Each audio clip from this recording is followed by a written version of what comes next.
यहां सद्गुरु भौतिक शरीर को चेतनाहीनता से चैतन्य की ओर ले जाने के बारे में समझा रहे हैं।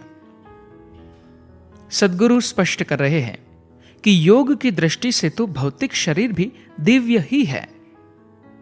वे प्रत्येक गतिविधि में चेतना को लाने की बात करते हुए इस चेतनाहीन मांस के पिंड को एक चेतनामय दिव्य शरीर में रूपांतरित करने की संभावना के बारे में समझा रहे हैं। सद्गुरु कहते हैं,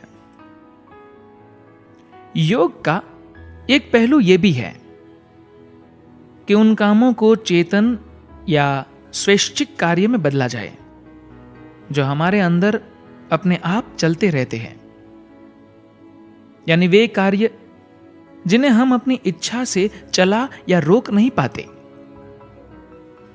आपका सांस लेना, छोड़ना, हृदय धड़कना, लिवर का काम करना आदि ये सब अनिश्चित अथवा स्वतः चलने वाले कार्य हैं। जो भी हमारी शारीरिक व्यवस्था के लिए महत्वपूर्ण है वह सब अनिश्चित है, स्वतः चलता है, क्योंकि प्रकृति को आप पर विश्वास नहीं था।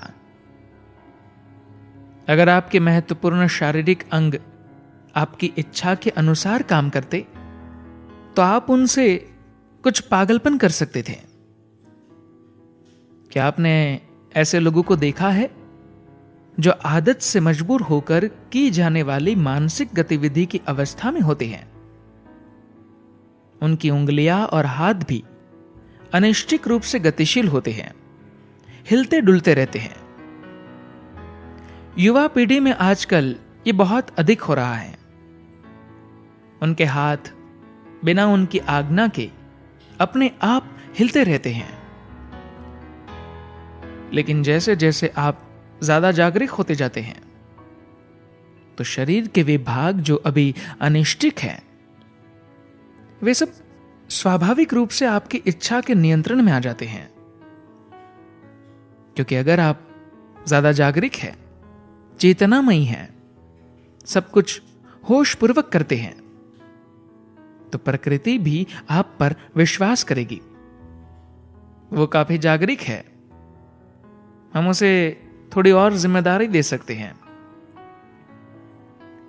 जब कोई बात आपके लिए ऐच्छिक हो जाती है तब आप उसे अपनी इच्छा अनुसार कर सकते हैं।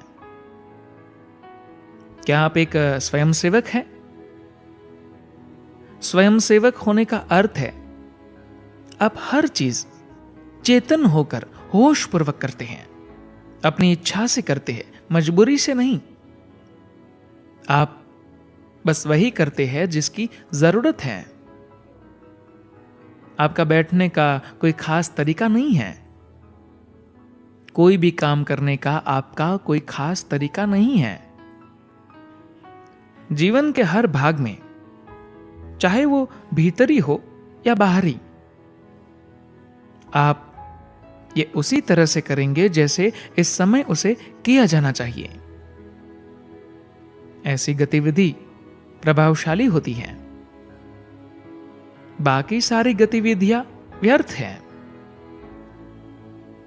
मान लीजिए मैं एक पहाड़ पर चढ़ रहा हूं, उस समय मेरा हृदय एक खास ढंग से धड़केगा।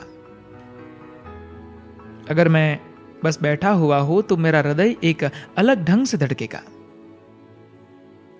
लेकिन जब मैं बैठा हुआ हूं और तब मेरा हृदय उस तरह से धड़केगा जैसा वो पहाड़ पर चढ़ते समय धड़कता है, तो ये एक व्यर्थ की गतिविधि होगी।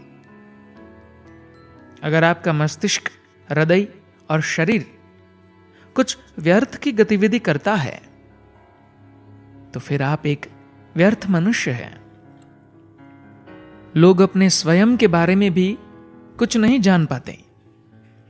इसका कारण यही है कि बहुत सारी व्यर्थ गतिविधियां, बहुत सारी अनिश्चित गतिविधियां उनकी शारीरिक व्यवस्था के अंदर चलती है। अगर आप अपनी व्यवस्था के बारे में कुछ नहीं देखते, कुछ नहीं जानते, तो ये योग नहीं है। संपूर्ण योग न तो स्वर्ग से आया है, न ही किसी शास्त्र से, और न ही किसी धार्मिक पढ़ाई या शिक्षण से। यह आया है मानवीय सिस्टम को ठीक ढंग से देखने से, उसके बारे में गहरी समझ होने से। जहां तक योग का संबंध है, योग के अनुसार यह शरीर भी दिव्य है। शिव के बारे में भी एक बात यह भी है कि वे अंगराज है। अंगराज का अर्थ है अंगों का राजा। आप शायद अंग मर्दन करते हो, जो अपने शरीर के अंगों पर नियंत्रण पाने की प्रक्रिया है। शिव अंगों के राजा है, क्योंकि उनका अपने सभी अंगों पर पूर्ण नियंत्रण है, और इसलिए उनका संपूर्ण शरीर ही दिव्य हो गया है। अगर आपकी शारीरिक व्यवस्था, जो कि अचेतनता से सचेतनता की ओर जा रही है, 100% चेतन हो जाए, जागरूक हो जाए, तो आपका शरीर दिव्य हो जाएगा। अगर भौतिक शरीर भी पूरी तरह सचेतन बन जाए, तो यह दिव्य शरीर होगा। यही वो बात है जिसके कारण हम शिव को अंगराज कहते हैं। ये अंग मांस के एक चेतनाहीन पिंड के रूप में भी हो सकते हैं, अथवा ये इतने चेतन, इतने जागरूक हो सकते हैं कि संपूर्ण शरीर ही दिव्य हो जाता है। ये वैसा ही है जैसे कि मांस के एक पिंड को एक देवता के रूप में रूपांतरित कर दिया जाए। ये वही विज्ञान है जिसके द्वारा देवता बनाए जाते हैं। एक विशेष यंत्र अथवा आकार बनाकर और उसमें एक विशेष प्रकार की ऊर्जा डालकर किसी पत्थर को भी एक दिव्य शक्ति बनाया जा सकता है। अगर एक पत्थर को एक दैवीय शक्ति बनाया जा सकता है, तो जीवित मांस के पुतले को एक दैविक शक्ति क्यों नहीं बनाया जा सकता? ये अवश्य ही किया जा सकता है। धन्यवाद।